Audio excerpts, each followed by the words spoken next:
আউযুবিল্লাহি মিনাশ শাইতানির রাজিম বিসমিল্লাহির রহমানির রহিম। সুপ্রিয় দর্শক মণ্ডলী, এই মুহূর্তে পৃথিবীর যে প্রান্ত থেকে আমাদের এই ভিডিও আপনারা দেখতেছেন এবং ভবিষ্যতে দেখবেন, সকলকে ইন্স টাইম নিউজের পক্ষ থেকে স্বাগত জানাচ্ছি। আমার এই চ্যানেলের মাধ্যমে আমি সাধারণত বিভিন্ন ইসলামিক কন্টেন্ট এবং শিক্ষামূলক ভিডিও দিয়ে থাকি। তো তারই ধারাবাহিকতায় আমি একটা সিরিজ পর্ব আকারে তৈরি করতে চাইতেছি, যেখানে আমি আপনাদের সামনে তুলে ধরার চেষ্টা করব যে কেয়ামতের পূর্বে আল্লাহ রাসূলের যেসব হাদিসগুলো আছে, অর্থাৎ কেয়ামতের নিদর্শনাবলী সম্বলিত যে হাদিসগুলো আছে, তার আলোকে আমি যতটুকু জানি বিভিন্ন বই পুস্তক ঘেটে সেখান থেকে আপনাদেরকে আমি জানানোর চেষ্টা করব। কেয়ামতের নিদর্শন বলতে ওই সকল সংকেত বোঝায় যা কেয়ামত ঘনিয়ে আসার ইঙ্গিত বহন করে। কেয়ামত ওই মহাপ্রলয় যার প্রেক্ষিতে পৃথিবীর সমাপ্তি ঘটবে এবং সমস্ত সৃষ্টিজীব মহান আল্লাহর দরবারে উপস্থিত হওয়ার জন্য প্রস্তুত হবে। কেয়ামতে কিন্তু এই নিদর্শন আবার দুই ভাগে বিভক্ত।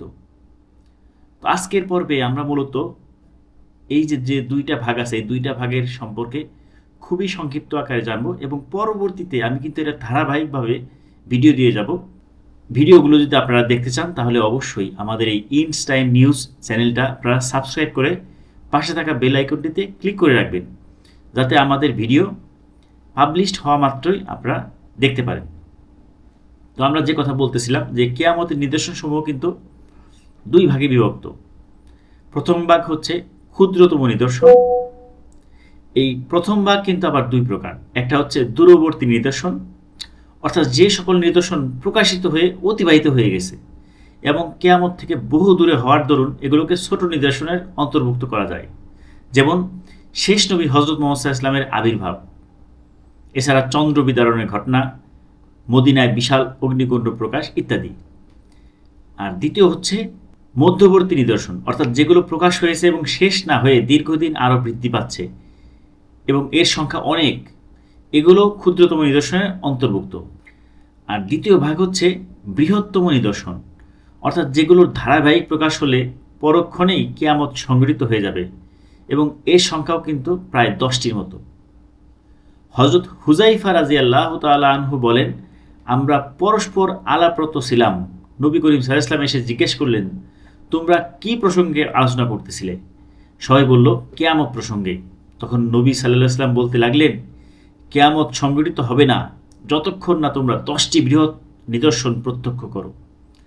তার মধ্যে 1 নাম্বার হচ্ছে ধোঁয়া বা ধূম্রজাল, 2 নাম্বার হচ্ছে দাজ্জাল, 3 নাম্বার হচ্ছে অদ্ভুত প্রাণী, 4 নাম্বার হচ্ছে পশ্চিম দিগন্ত থেকে প্রভাতের সূর্যোদয়, 5 নাম্বার হচ্ছে মরিয়ম তনয় ঈসা আলাইহিস সালাম পৃথিবীতে প্রত্যাগমন, 6 নাম্বার হচ্ছে ইয়াজুজ মাজুজের উদ্ভব।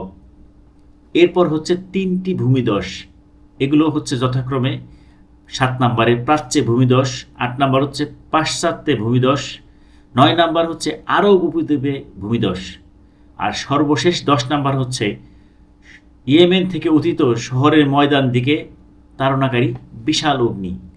আমরা এই মুহূর্তে যে 10টা বড় বড় কিয়ামতের আলামতের কথা শুনলাম, এগুলো সম্পর্কেও কিন্তু আমরা বিস্তারিত ধারাবাহিকভাবে জানতে থাকব।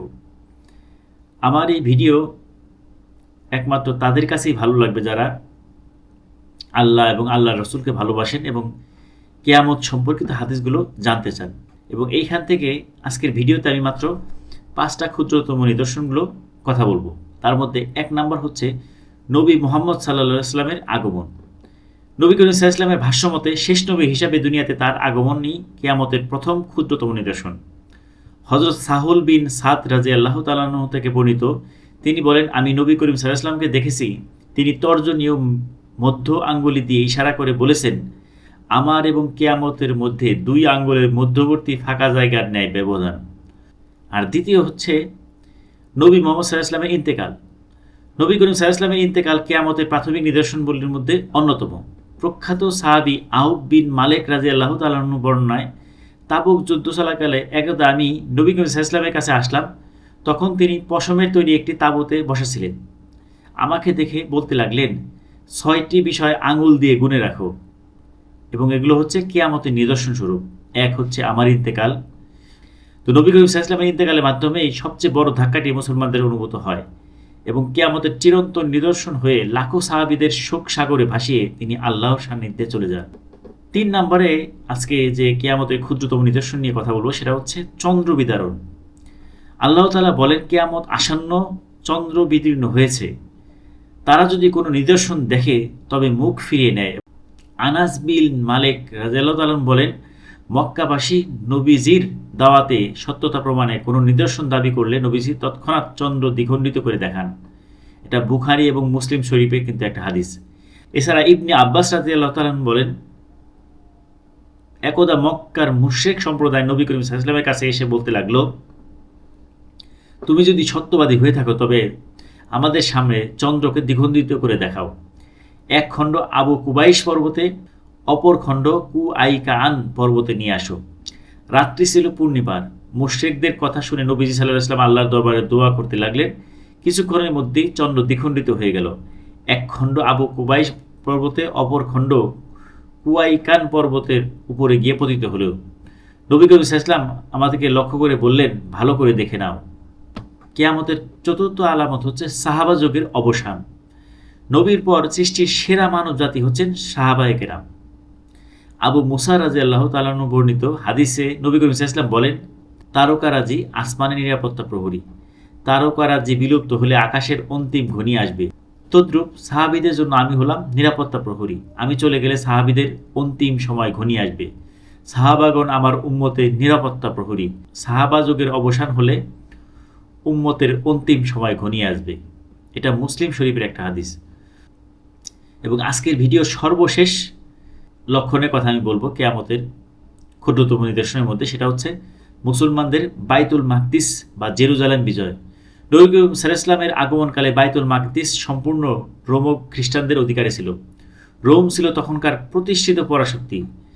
জীবদ্দশায় নবীজি মুসলমানদের বাইতুল মাকদিস বিজয়ের সুসংবাদ দেন এবং একে কিয়ামতের অন্যতম নিদর্শন বলে আখ্যায়িত করেন। এবং ইসলামের ইতিহাসে দুবার বাইতুল মাকদিস বিজয়ের উল্লেখ পাওয়া যায়। প্রথমবার হচ্ছে উমর খাত্তাব রাদিয়াল্লাহু তাআলা আনহু যুগে, আর দ্বিতীয়টি হচ্ছে আইয়ুবী শাসনামলে, অর্থাৎ সালাউদ্দিন আইয়ুবী রহমতুল্লাহ আলাইহি, যিনি 583 হিজরিতে অর্থাৎ 1187 ইংরেজি সনে পুনরায় এটা বিজয় করেন। তো আজকের ভিডিওতে আমি 5টা ক্ষুদ্রতম নিদর্শন সম্পর্কে আমি যতটুকু জানি সেটা আপনাদেরকে জানানোর চেষ্টা করলাম। ভিডিওটা কেমন হইলো অবশ্যই জানাবেন এবং আমার এই কথার মধ্যে যদি কোনো ভুল হয়ে থাকে সেটা আল্লাহ পাক ক্ষমা করেন এবং আমাদেরকে সেখান থেকে দূরে রাখেন এবং এইখানে যত কল্যাণ আছে সেটা আমাদের সকলকে হাসিল করার তৌফিক দান করেন। তো সবাই ভালো থাকবেন। পরবর্তী পর্ব নিয়ে আবার আপনাদের সামনে হাজির হব। সেই পর্যন্ত সবাই ভালো থাকুন। আল্লাহ হাফেজ।